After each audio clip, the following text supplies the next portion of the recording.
Hello and welcome to the Being Human podcast. I'm your host, Dr. Greg Bottaro.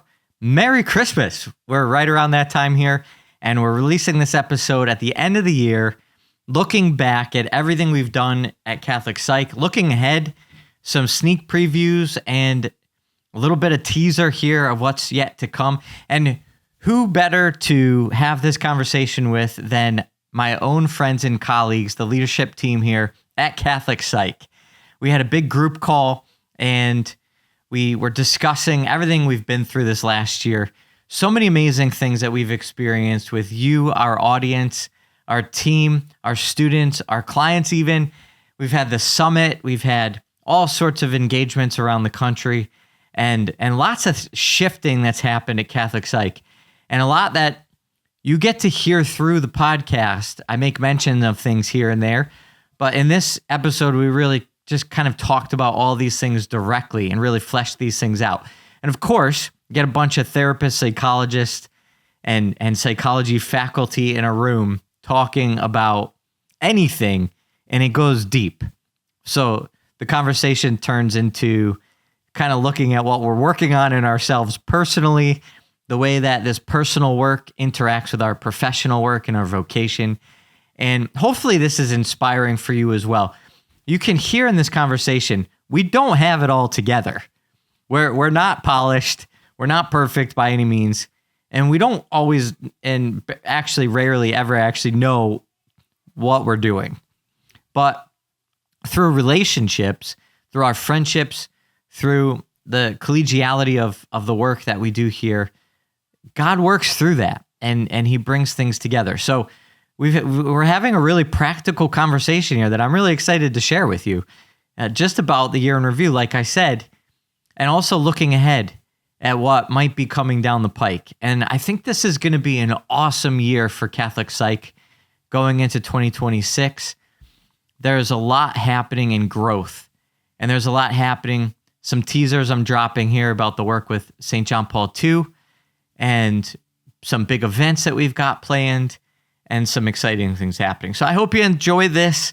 Please keep us in your prayers as we wrap up this year, as we celebrate together here, Christmas, the new year, and moving into the next year. Know that we are praying for you as well. God bless you.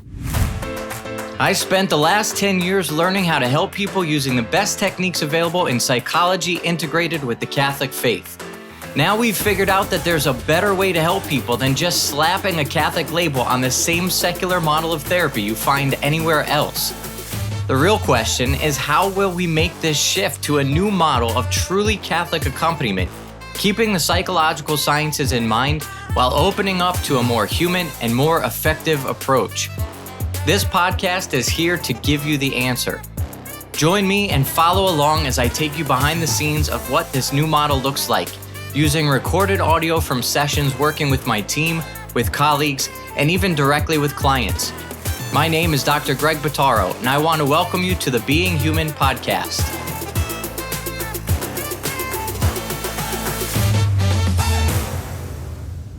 Well, let's start with a year in review, and then we'll hit the middle point of like where we are today, and then we could see if you want to talk about more about what's really going on in terms of more serious stuff.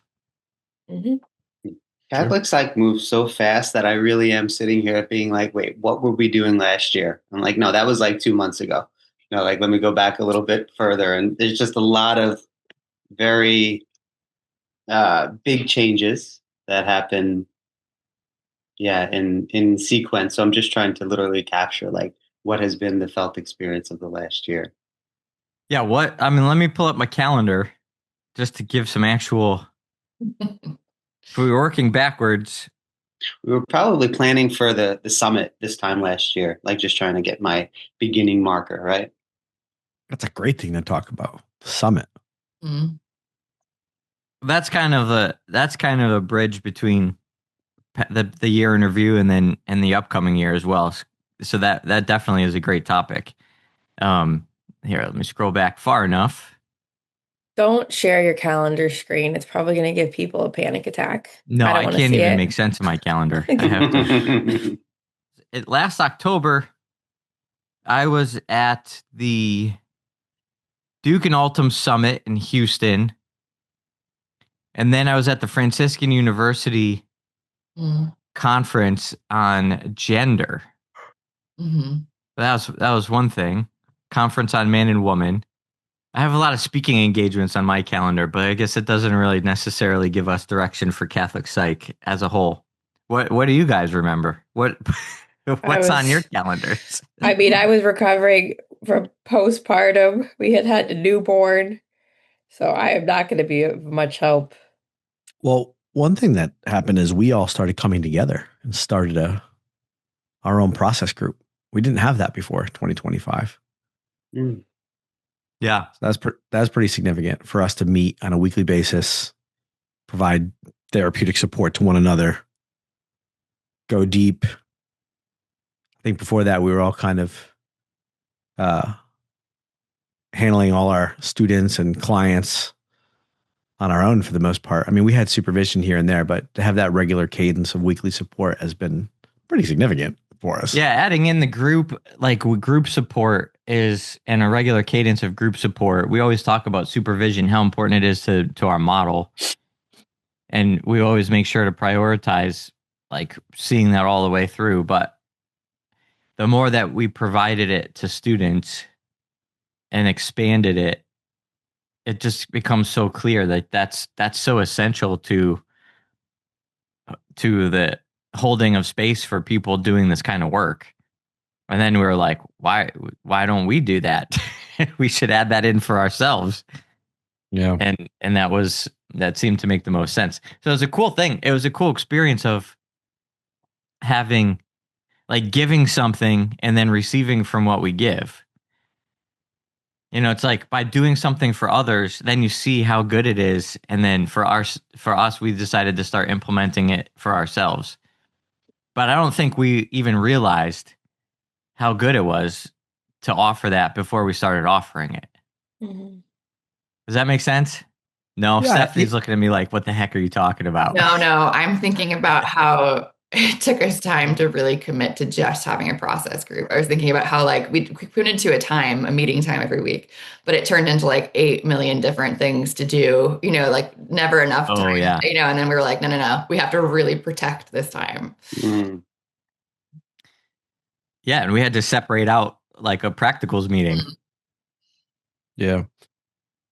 But it really struck me when we had a therapist who joined us for a time, and he wanted to move on to do his own thing, but he was, you know, in his feedback, he was saying how the supervision he received when he was with us was unlike anything he's ever seen before in the mental health profession and anywhere else in the field. He said it was striking because you spend all your time, like I spend my time visionary, like brainstorming. You guys are like in the trenches doing the work that you're doing, like all these different pursuits. And everybody probably has a little selfish sort of self-centeredness of like, the thing I'm working on is the most important thing. And then he comes in from the outside and he was like, supervision is the most valuable thing that Catholic Psych does. Mm-hmm. And I was like, wait a minute, what? It was like kind of a shocking statement. Yeah. But then I think moving forward, and that was a couple years ago, but like moving forward, that's just really stuck with me, where I really wanted to, like, I want us to emphasize that and articulate that. So coming into this past year, I think that was a fruit of that even. Yeah, I think it had been some time since I'd been in a process group. It had been years and years.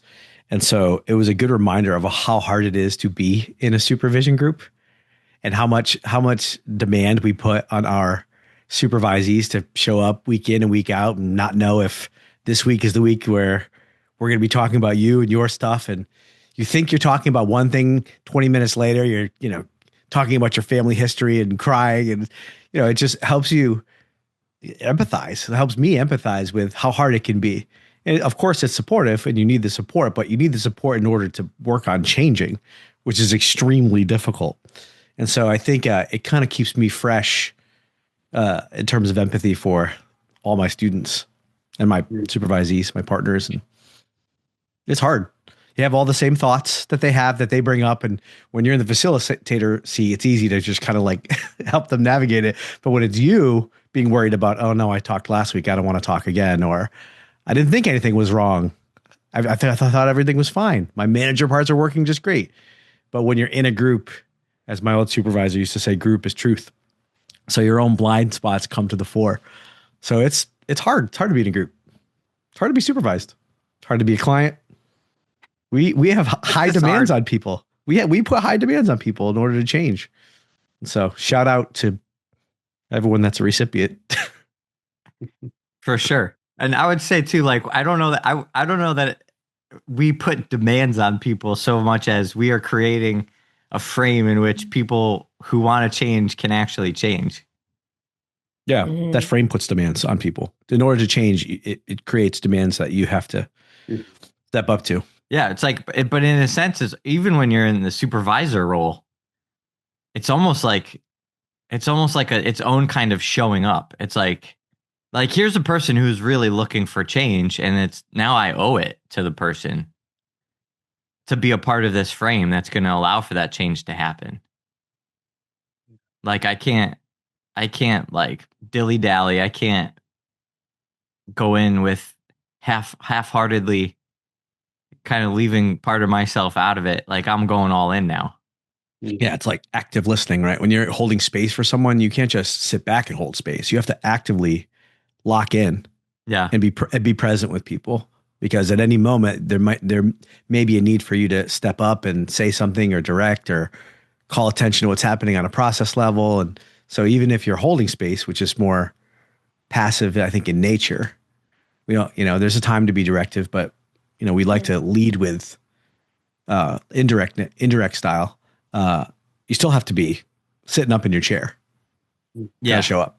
And it's hard work, but it's that much harder to not have it. Like I wouldn't still be here without it. Oh man, I'm like, well, ignorance is bliss. Some days it's like, all the things I now know, all the things like I now make them accountable for. I don't know. There is a point of no return. Like there's a little while, I think, in the beginning where it's like you start to see things and you're like, this is a lot. It's overwhelming. I could still dip out. And then there comes a point of like, I can't unsee everything I've seen in myself and others, the world. What are some things in yourself that you've seen in 2025, Steph? Oh, that's a good question. 25. I got to think about that. I would love for all of us to answer that question. Sure. Let's go around. More deflecting.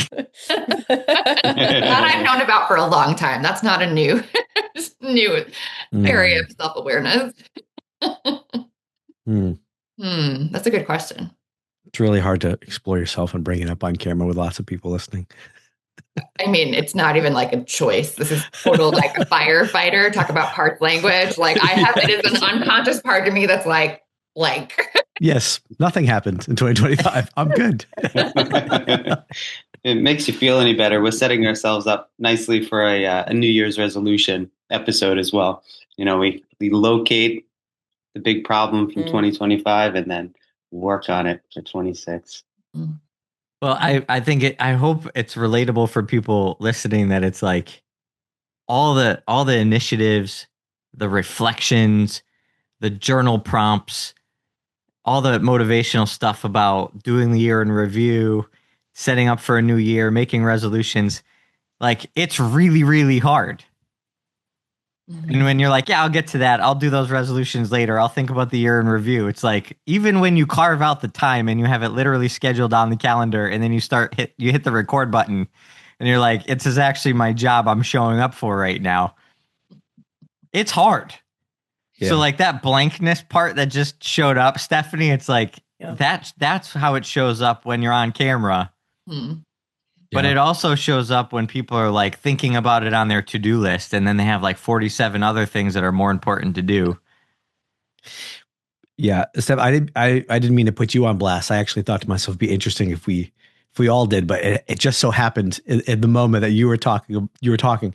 So I'll go. 2025 for me, one of my blind spots is realizing how impulsive I can be. I have this part of myself that wants to speak, that wants to jump in, and I have an intellectualizer part that wants to explain. And when you're working with people in supervision or mentorship, like timing is so important. Understanding what is going on is just, I mean, that's a first step. But if you don't have the timing to meet someone where they are, then all the rapport that you've built can fracture very, very quickly.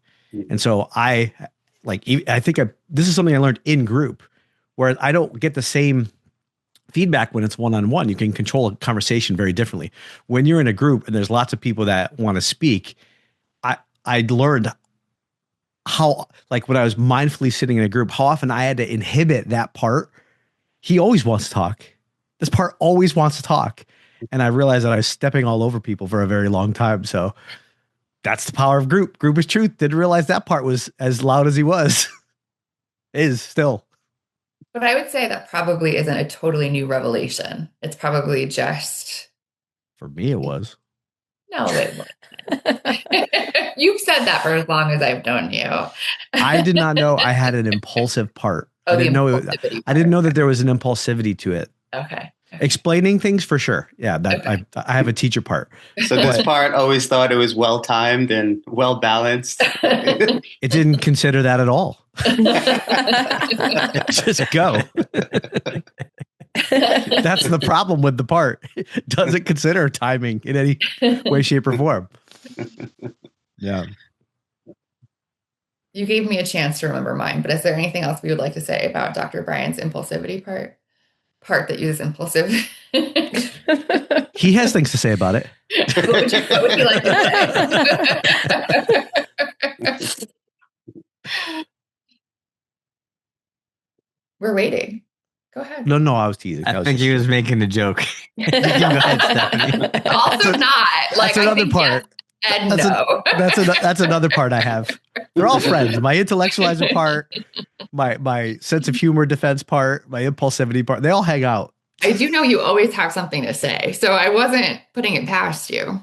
Yeah. I think I realized, so I've historically considered myself an introvert, which is a controversial topic amongst, I think, people in the psychological world anyway. That, what does that even mean? But remember when we were in Philadelphia, when Dr. Greg was speaking at the CPA conference, and I just came for Dr. Greg's talk. I didn't go to anything else. And I had this moment where like the whole team was together. It was after the talk and we were hanging out. And I was like, I think I'm an extrovert. I love this.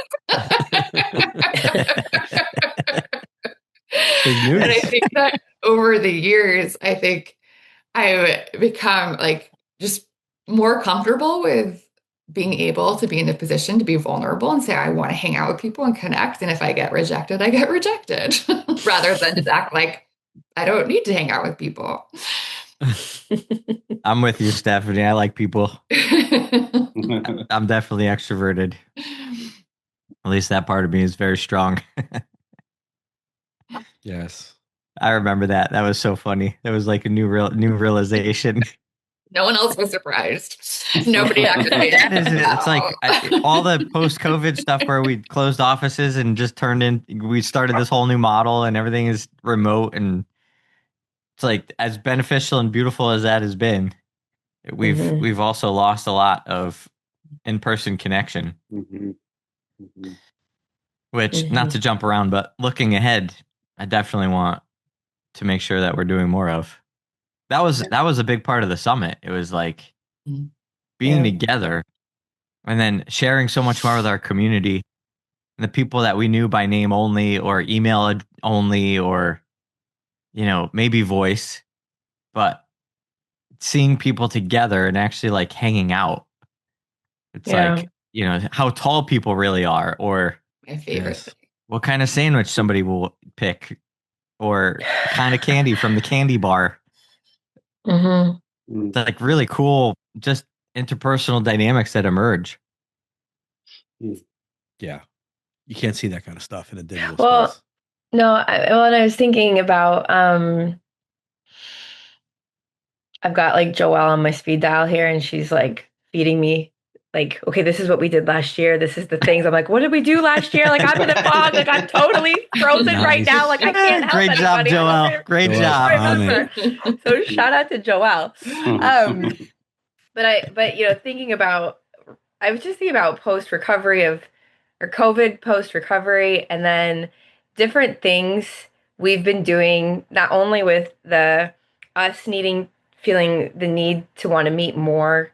So for us as the training directors, getting together in person, having like the 2 hours of supervision a week. I think too, internally and externally, we've been trying to be more. We've had these touch points, whether it's the CPA, thinking about our retreats, thinking about our summits, but also thinking about us for even our students doing happy hours, trying to do happy hours. I'm thinking about our partner verses started. So it was like, we got to do more for the partners. We have to have more touch points throughout the week. And then we had, um, Dr. Greg and Dr. Brian, you did for a while a joint podcast that was like the news. I don't know. It was like Catholic Psych News Current Report or events. something. Yeah. Like Was that this year? I don't, Was was that that last 2025? year? No. Oh. Was No. that? I think that was 2024. That feels like ancient history at this point. Oh. Well, it was during the election. Mm. That I remember. That's Oh, when, yeah. because we went live when Trump got shot. Oh, So that's- yeah. Around that time. Yeah. That's right. So that's 2024, right? Yeah. Yeah. But yeah, a lot more connection points. The Mm-hmm. desire for that. Mm-hmm. Mm. True. It was overwhelmingly beautiful at the summit, the one in New Jersey from last year, and Yeah. it was really intense. It was expensive. It took a lot of time and resources and energy, and our team was like very much maxed out, and we were really like, we have to see if we're going to do this again. Pretty quickly into it, I think within a couple hours of just starting to see it like all coalesce, it was really obvious. We're definitely doing this again. Yeah. And then it unfolded.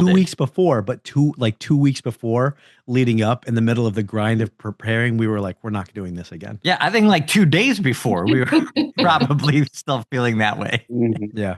Yeah. It's a lot. No, I remember driving to the event with Brittany, and she was asking me like in the car, she's like, so what are we about to be doing? And I'm like, I don't know. And I just kind of like gave her the like a little nudge. I'm like, just hang in there. It might be a little rocky. Like, I don't know what to expect. And it was just, it was so clear, probably about like halfway through, that something was emerging, like between all of the talks and the events, the prayer, everything was just like beautiful. But it was like between each event, something was emerging that I just found myself kind of like seeking, like almost like seeping deeper and deeper into this felt piece of connection. And it was just, like I remember coming away from that retreat, like almost not even being able to put it to words, but it's almost like as you plan the structure of things, which seems like the big picture, like the real picture kind of emerges through it a little bit more. And and this last year, I think, has been like a humble journey in that way, like just wanting to get the structure, the changes, the recalibration of everything between clinical work, partnership, CP map kind of right as best I can, the best we can, but also realizing that it keeps coming back to just like the felt sense that I love these people. Like I really feel proud to be connected to you guys, but also like each one of my partners, my students, like getting to know their stories and just having real relationship and really being able to just journey with people. Like it sounds cliche. It's like, this isn't just a career, like this is a vocation. And to be able to show up together, like knowing that is just very freeing. And we get to like hang out every couple of weeks, like to do this kind of group. And I love that felt experience of kind of like everybody sitting down in the same room. And sometimes we don't say anything for a while, but it's just like, like that's right. Like that feels right. Mm-hmm. So it's like I think the growth edge for me is the humility to stop being so controlling and allowing what is emerging to emerge and to to really kind of have that like Marian trusting disposition of just pondering things and knowing that something incarnate is happening, even if I can't yet see it or put my finger on it yet. Yeah, it's awesome to hear you say that. Like you driving up, you said that to Brittany, that you were giving her that confidence and direction at that point where you're like, oh no, I was kind of warning her at that point. That was my controlling part. It's like, I don't want you to be disappointed or completely overwhelmed. But on the way home, it was a very different conversation. well, a very positive thought. I was reading into it with some positive optimism, but it seemed like you were, even if you didn't know how it was going to be good, you kind of had a sense that it was going to end up good. I didn't hear that. There was a faith deep down that yes, CPI means hanging in there through the bumpy roads and things do turn out well. So yes, that faith is there. But in the shorter form of like a weekend, I didn't know that. Like ultimately someday when we're in heaven, this will make sense. Yeah, that we have to reach all the way that deep for the level of security. But I humbly admit that did transform like my faith in the felt experience of what this is all moving to. So sorry to doubt you guys. Well, I think we get so used to being in our I'm in a small little office right now in the middle of my home with my kids. And, my world feels really small. It's really small. And I think, the privacy of the one-on-one Voxer exchanges. And then here we are putting on a summit. I mean, my mind like broke on like at the summit because it wasn't expansive enough. I really had no idea what was going to happen and who was going to come. You host a party and it's like the first time you're hosting parties and you're like, I hope people come. I've got the best of the best all ready for you and I hope people come. I think it's going to be great, but what if it's not? And, maybe other people don't think it's going to be great. And so I just remember like pulling up and seeing all kinds of people who have been associated or affiliated or connected to Catholic Psych in some way.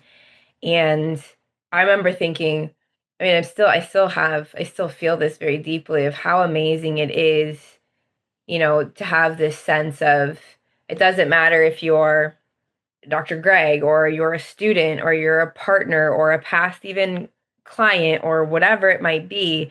It's like everybody who's a part of the mission and the body like came and we got a taste of that. I mean, having Matt Maher perform and everybody praising and worshiping together and, the different speakers who came and led us all in prayer and to deepen our understanding of God. Like it just really provided a place for us all to sit shoulder to shoulder and be nourished and ministered to. And honestly, I think like that was one of the senses I had too. And I had the baby at the time. Like I was really maxed out. I should have been maxed out on every level.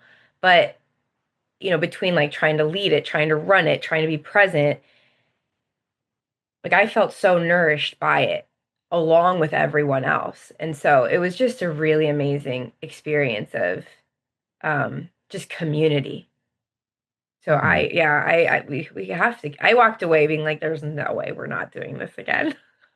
It was such an interesting hybrid. I mean, it's a conference, but it felt very much like a retreat, where you have your own sort of spiritual ups and downs. To me, there was a mystical quality to it, one that we can't control. It set the bar so high. I hope the Holy Spirit shows up again next year. Like it felt like so many people I talked to and which resonated with my own experience, is that there was a spiritual journey when I was there over the course of the several days where there were difficult moments, but God shed light on those difficult moments as time went on. And it was for me personally. And everybody was saying this, like sharing this kind of message where we're all going through this, spiritual journey together over a short period of time. And then it culminating in a real consolation, I think, as the weekend went on. And then thankfully we also have our retreat for our partners after the conference itself. And so we all came together, we're able to decompress and talk about it and process and just relate in a way that, it wasn't in the format of presentations and everyone sitting back, but that and the arts, like you said, with Matt Maher, and it was just it was like no conference that I know of. It's such a hybrid of so many different things. If someone asks, like, what's it about? To me, the answer is yes. That's what it's about. The answer is yes. It's about so many things. It's so hard to articulate and then explain to people ahead of time. And it's, like Gerard saying, like, I don't know what's going to happen, is pretty indicative of whether you think you know what's going to happen or not. Even if you know everything that's supposed to happen, you still can't explain it. Yeah. Even if you've already been through it, then try to put it into words, which is kind of like CP map. I think totally, for our certification, it's another challenge we have is like, how do you explain CP map? And no matter how many exercises we have students filling out or recording themselves talking about, like, what is CP map? What is mentorship? How is it different from therapy? Like all these things that are just the work of the Holy Spirit. It's like two things are consistent. It works, and it's really hard to pin down. Yeah, because there's personal transformation is involved in both, and that's like it's an interior experience, and it's the mystery of the person is involved in whatever the thing is. Right. It's like when someone asks you, like, why do you believe in God? It's like, you can't prove that he exists. I'm like, yeah, but like I have a personal relationship with him. They're like, well, describe that. It's like, listen. Yeah, and how do you know it's not just a figment of your own imagination? Or like, I know it's not. You're making it up to make yourself feel better, so you're not so alone in the universe. Yeah, like listing signal graces doesn't get the job done. Right. but that happens like within CP map as you're being transformed, and God is like reinforcing what's happening like within the content itself, and it's this maelstrom of spiritual movement. Or at the summit, it's the same kind of thing. Like there's desolation and consolation. Until you're on the inside of it, it's like a church with stained glass windows. On the outside, they might look dark, and when you come inside, it's glorious with all the light like shedding like throughout the room. I was thinking too of the retreat afterwards with the partners, and then in Stephanie's group. Really gotta give Stephanie and her group a shout out when all of her group made t-shirts ahead of time and then surprised her with personalized training director Stephanie t-shirts. Victor Price. It was like one of those moments of like the glory of that light shining in through the window of like the color, the complexity, the depth that like you could never have planned it, anticipated it. Like you can't really even make sense of it as it's happening. But you're like swept up in it, and you just see this thing happening, and you're like, this is glorious. This is so beautiful. And it's, that set me up also for the last year to really go deep on how valuable the partnership experience is, the cohort experience, like the identity of these groups being formed together. Oh, yeah. And just such a beautiful, again, just an ongoing overflowing of gifts that are coming through this vocation. And just to see that now happening, it's like, this is unbelievable. We should have CP map team houses, like based on the training director. What? With like, each has their coat of arms and like colors. Harry Potter. I love this idea. I didn't want to say it, I know you did it. Opinions on Harry Potter. Like very Harry Potter-ish. Yeah, but you could have like a quote and like a spirit of the house. Like we could have a lot of fun with that. Like a Franciscan household. Yeah, something like that. I'm just thinking about everyone had like Team Stephanie t-shirts, and it was great. And there were colors, like it was like a banner. We're getting some excitement in the lunchroom. People are being like, "Yes, the team houses," all caps. But actually, it's the I was at the last Duke and Ultim conference, and the school we were at, they're pretty famous in the Catholic education space in the country. They've been doing houses for like 20 years. Yeah. at this Catholic high school, and it's so effective. It's so popular. It helps like the school mission. It helps with catechesis, evangelization, and culture. And it was funny. It was interesting listening to them talk about it because they were like, when like they're really good with mission and the Catholic identity, but they're like adamant that you can't force it. Like they were like, yeah, one time like 15 years ago, we tried to teach catechesis within the household and we had to stop because it just fell flat. But then they have this like dynamic of mentorship where they have teachers act as mentors for the students that are in a particular house. And it's each unique individual relationship where the culture and the mission are held together. And so there was a lot of beautiful overlaps with what I think we have here in CPMAP, but it did not dawn on me that we could actually turn the training director cohorts into houses. Yes, we'll have hazing. It'll be great. Oh boy. House pranks. You're not a member. My mind's going. You're not a member until you start crying in group. That's part of the hazing experience. That's the hazing. We could have games that we play at the summit. We'll have to have like a big Oh my goodness. And I think like in general, it's interesting. We've at least once on this podcast, this, time together, we've acknowledged like, well, this has been my experience or our experience, but it doesn't necessarily represent all of CatholicPsych's experience of the past year. And I think that's one of our growing pains, and something that like having houses like helps people to feel like where do I belong in this, like, fastly growing, thing, like it's like that we can't really describe and we can't pin down. And we're all kind of, just taking a lot of risks and leaps and Gosh, it's such a good point. It's such a good point. And I definitely have felt that growing pain where it's like we're growing really fast and then we don't want to leave anyone behind. And so, we're constantly in a state of trying to fortify what we have, trying to plan for the future, and hoping no one gets left behind. And I constantly feel that like with our partners, with our partners who have gone through the CPMAP program. And, we're trying, like, there's such inspiration and excellence in the curriculum that we created and the training that's been developed. And, it's maturing over time.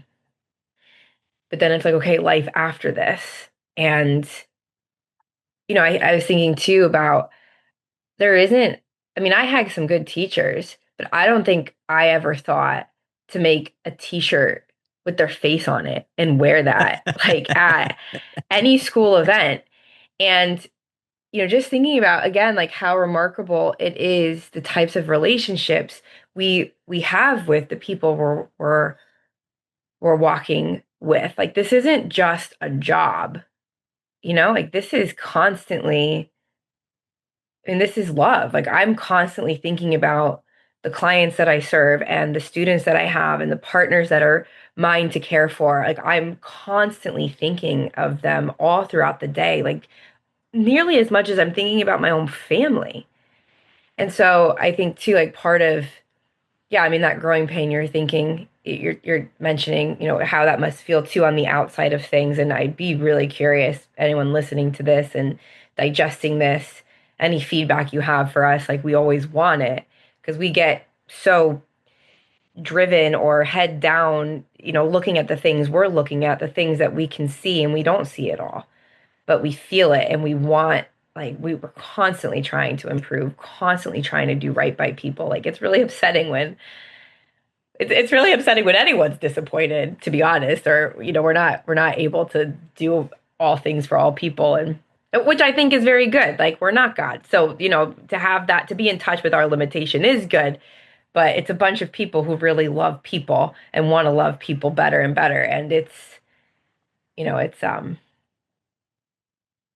we feel it. I feel it. Definitely. Yeah. I can't stop thinking about the idea of houses. And isn't there like, you could have like virtues? Aren't there like house virtues in Harry Potter? You could have like clinical virtues, Directness, conceptualization, empathy, parallel process, right? All the corrective emotional experiences. Certain houses, yeah, they would have like certain like skills, courage, right? Then they'll have different bravery. like Yeah. wizard Courage, skills that bravery. each one like excelled at. Yeah. It's really beautiful. It's really interesting. We started the partner verses, which allows, you know, each training director to have their own specialty and expertise kind of shine. But you know, bigger picture for Catholic Psych that's also been really striking me related to this too is just how the personality of the company is diversifying. And this is a real growing pain for us because what started as my personal brand has now grown to a growing pain, that next level of like of splitting out into something that's not what it was before. You know, and the new thing, it's not going to become like a bigger, stronger Dr. Greg brand. Like the next phase of our growth is really kind of like a metamorphosis of like a butterfly coming out of a caterpillar. And the thing that emerges is going to be like really, really different. And so that's where a lot of these elements of what we saw last year from the summit and Team Stephanie, and then all of the different specialties that you guys have with, you know, especially with Teresa and her breakout content on ADHD, and Stephanie's excitement about OCD stuff, and a lot of the men's issues, and a lot of the different things that Dr. Gerard, Dr. Brian bring to the table. You know, as we're building out, it really is an awesome moment for us, and to look forward to what Catholic Psych, I don't even want to say 2.0, 7.0, or whatever it's going to be, is really stepping into its institutional identity. It's where like we become a much bigger thing. And I hope, and part of what I've been thinking about over the last year is how much I've stopped this from happening unconsciously, because what needs to happen is I have to sort of take a step back out of the limelight and consciously and rationally, I've been saying from the beginning, like, yeah, I want that. But then it's like, well, then, so why hasn't it happened? You know, it's like, what am I doing unconsciously to block that process? So I've been working on that a lot to try to like get myself out of the way, to really understand my own narcissistic parts that, you know, maybe are sabotaging that process, and, you know, different elements of that. But looking forward, it's like what we can do when we actually branch out and maybe build a new Instagram channel, or modify our Instagram channel, modify our media presence, modify like maybe houses for training directors. And that becomes like a whole different, you know, the verses were sort of like the young form of that maybe needs to mature into like something even more established. But I kind of feel like we're at this threshold, like specifically now in 2025, moving into 2026, where we could probably look back on this point 5 years from now, 10 years from now, and see like there was really that shift happening. What's that like for you? It's exciting. This is related, but I was watching I don't know if anybody saw the news that Pope Leo invited a bunch of actors and individuals in kind of movie industry to Rome. I don't know if anybody picked that up, but I just love that, just because it was just like the power of story being embraced by the Vatican and his papacy.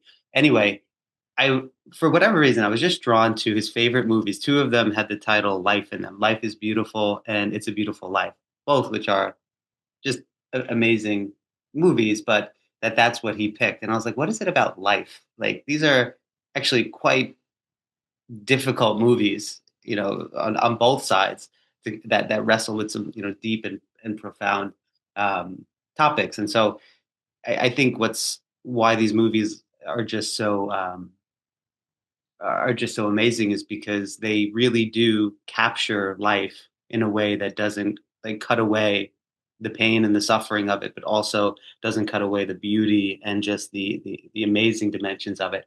And so, as we were trying to say, like we can't even name yet what CPI, CPMAP, the summit is doing. Like I think it's capturing life, like not in like a just a like naive kind of broad way, but in a way that really is honest.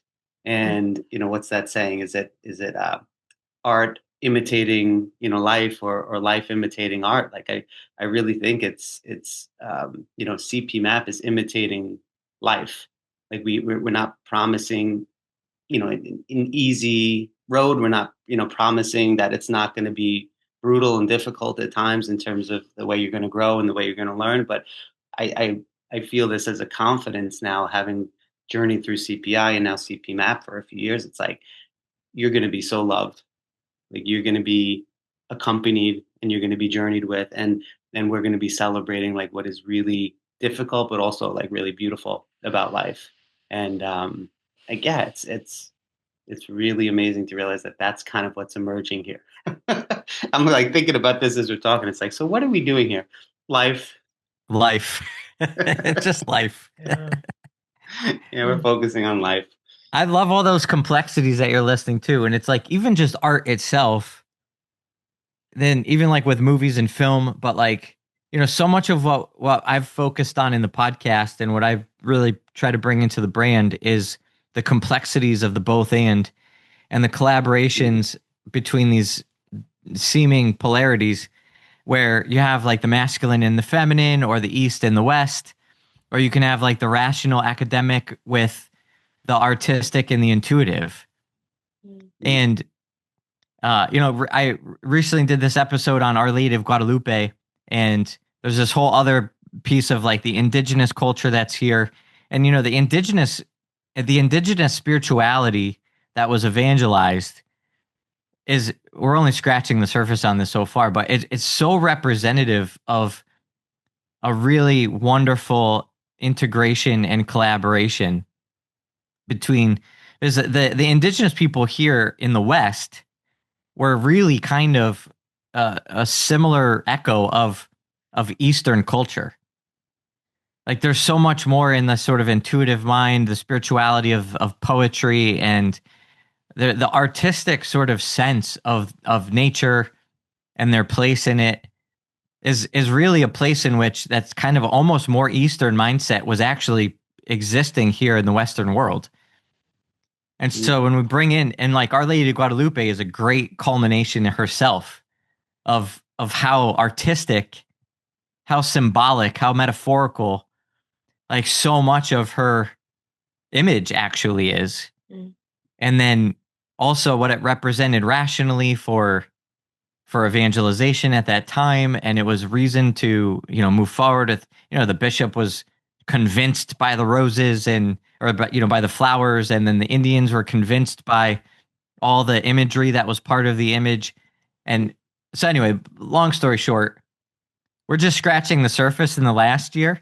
And I'm really looking forward to seeing what the next year holds for us to even go deeper in all those complexities, offering more content, tapping deeper into where, like something Dr. Brian and I talk about a lot is like men don't really go to therapy.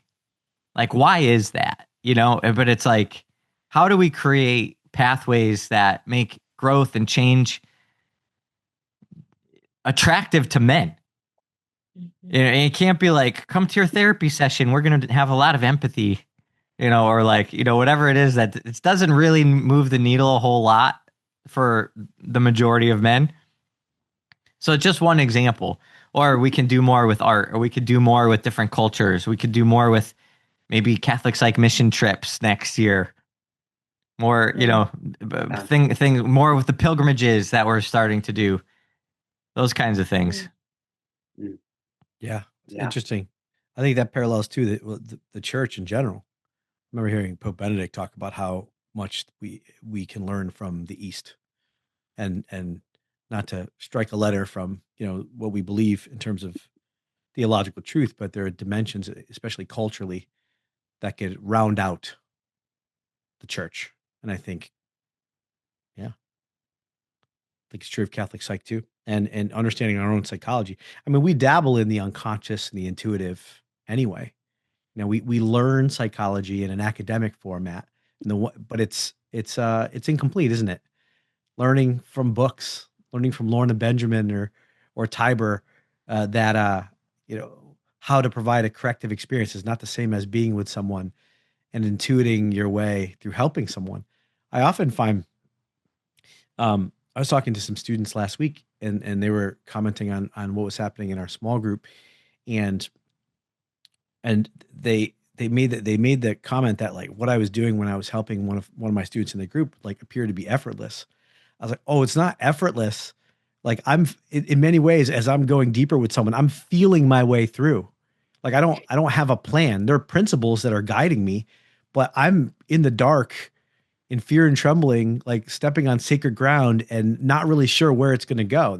It's not academic. It's not all that Western in a way. It's not Aristotelian. It's like it applies those principles, but when you start getting into the world of experience, there's an art to it. We talk about what we do as an art, both an art and a science. And so I think a full holistic picture includes all of that you're referring to, Dr. Greg. Yeah. Yeah. Flight from Woman, the book that we have in the program, is just a awesome reminder of the intuitive dimension of psychology and story. Yeah, that's a key book. And then Art of Existential Counseling by Father Van Kam. And you know, it's interesting because I did my episode recently on Aquinas and you know, the denigration of women in Aquinas. And somebody wrote me afterwards, and she was like, can you give me a reading list? I want to go deeper in this. Like, I want to understand how to change my thinking on this. And Flight from Woman was the first one I had thought of to give her. And it corrects so much. That's why I think sometimes, like, that Thomistic psychology approach can kind of fall short, because it's not untrue. Like, right. Nothing, you know, nothing in there is untrue. Right. It doesn't go, it's like not fully human. It doesn't go all the way with like that other intuitive, artistic, you know, that even if you get into some of the like Jungian archetypes, and it's like you could add so much more to the sense of the therapeutic world and what we're doing in the psyche by fleshing it out with some of these other ideas, you know, these other parts of experience. So there's a lot more to do there. Yeah. It's interesting how popular, like you said, Jungian, like Carl Jung is popular, and no one can even perfectly integrate what his contributions were into like a sound Catholic psychology. Not perfectly, but there's something there about archetypes and that resonate with us deep down, the collective unconscious.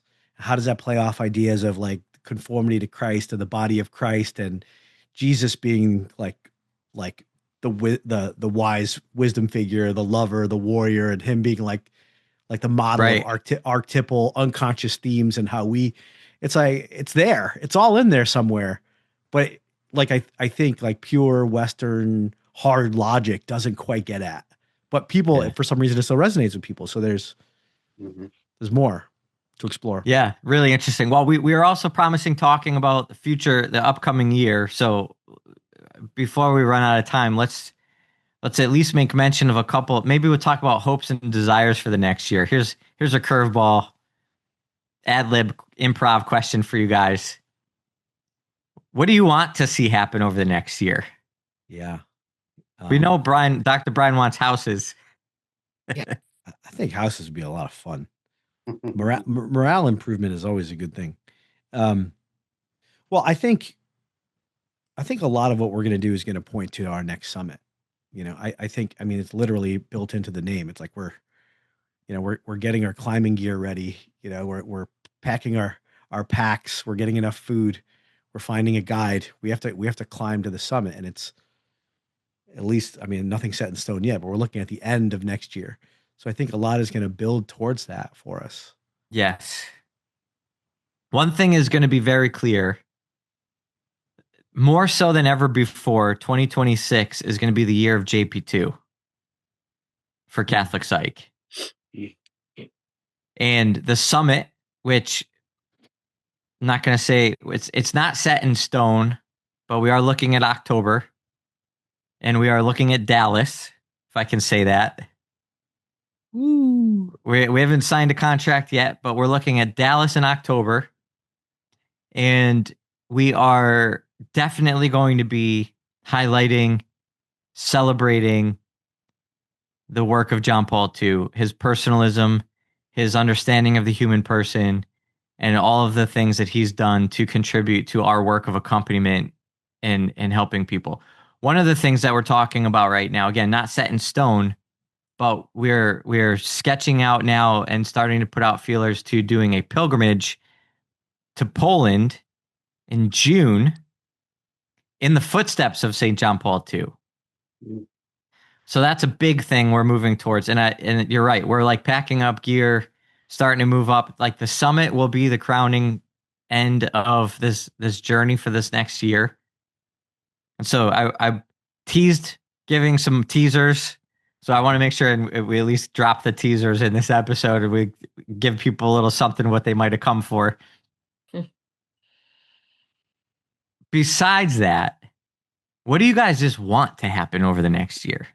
Like if you could put on your dreamer hat for a minute, it could just be simple if you want. Well, what you were saying earlier about a diversity of voices, I'm excited to see what more everyone in this room or just people within Catholic Psych can offer to the world externally. Like I'm excited. I know, like I want to read everyone else's books. I want to hear everyone else give talks. I'm excited. There's so much.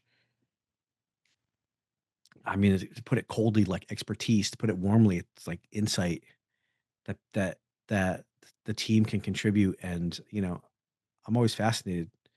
And personality. Right? Filtered through unique personalities.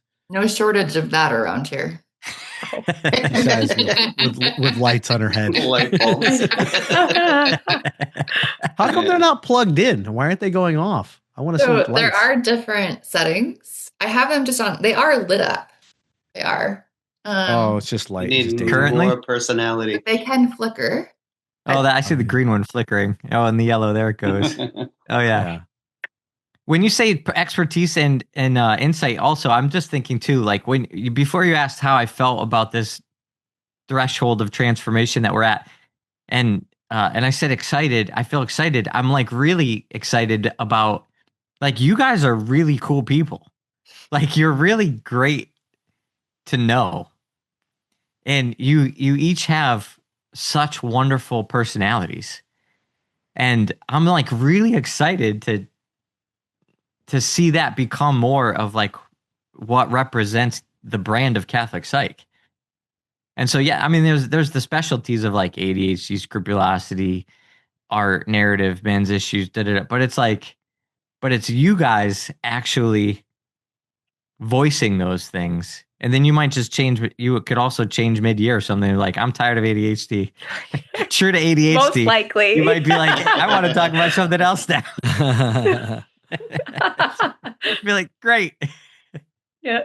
There's room for that. I would second that the next year I'm hoping to see, experience, and to help others become more three-dimensional in their applied personalism. Like to kind of like see almost like everything that's led up to this is like a really important and beautiful two-dimensional picture, but that the next step is kind of making things 3D, making things pop in terms of personality, definitely seeing new directions of where things are growing. I know Teresa is getting shout out here, many times over for you've gone 3D in 2025, which is just amazing. And so to think about that kind of flow and current for all of the partners, for all of us here, in this room, and then just between the summit, between Poland, between other opportunities, like just seeing that take shape in the opportunities that are arising. And that's really what happened at the summit last year. It's like, as I'm thinking about this, like it was like it went from 2D to 3D for me, and I started really getting what JP2's personalism really is about. It's something that you could talk about all day in theory and books, but you need his phenomenology to actually have like life start to pop in a way like, oh, not only do I value this, but I want to dedicate my life to furthering it and to making it more full. Yeah, I'm thinking about how, I mean, for me, an interest and passion I've had for as long as I can remember is, unification and, the sense of togetherness. And I think the diversification, like those two things are a both and, right? Like what actually permits that is the feeling of security and stability as an individual. And I, think of the South African word Ubuntu, which Dr. Brian knows from the Celtics.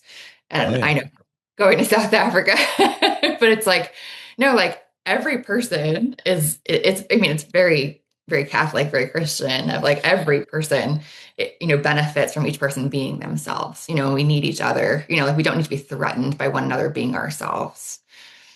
Unification, togetherness. I just discovered I'm an extrovert. How about that? There were clues along the way, I guess.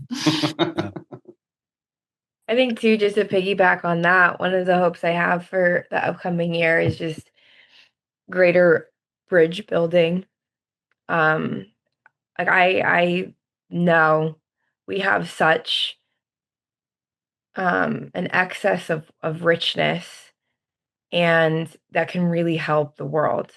And so I just think about all of our partners who have gone through this training and are just ready to help in any way that the church needs the help. We have people who are specializing in lots of different things. And so a major project for me, and I know Catholic Psych just in general, is continuing to introduce our partners to the world and furthering the spread of John Paul II's personalism and like bringing people, actually bringing people into like either the parishes. Like we were talking about how it would be so awesome if we could have like mentors in the parish, how much of a help that could be, not in a presumptuous way or a prideful way, but honestly, in all humility, how much help that could be to pastors and dioceses and, in whatever way we can partner with already established pockets of the church. And so I'm really excited about that, of just like continuing to showcase our partners in the ways in which we can help the church beyond just Catholic Psych. It's like, okay, like we have a lot of resources to give. So I'm really excited about that. Yeah, any pastors listening, by the way, or anybody who knows a pastor, let us know if you are interested in parish mentors at your parish or working in collaboration with your parish. That's a huge, I really hope that gets going. Yeah. That'll be an awesome way to share resources. Mm-hmm. I want to see Catholic Psych, I want to see the CP Map access grow in whatever way it needs to. Mm-hmm. And whether it gets deeper or some greater access to the priesthood to help shore up the human formation in the priesthood, or in schools and Catholic education and dioceses and families and different people's personal vocations. That's my hope and prayer for the coming year. Mm-hmm. Yeah, we want to grow and expand.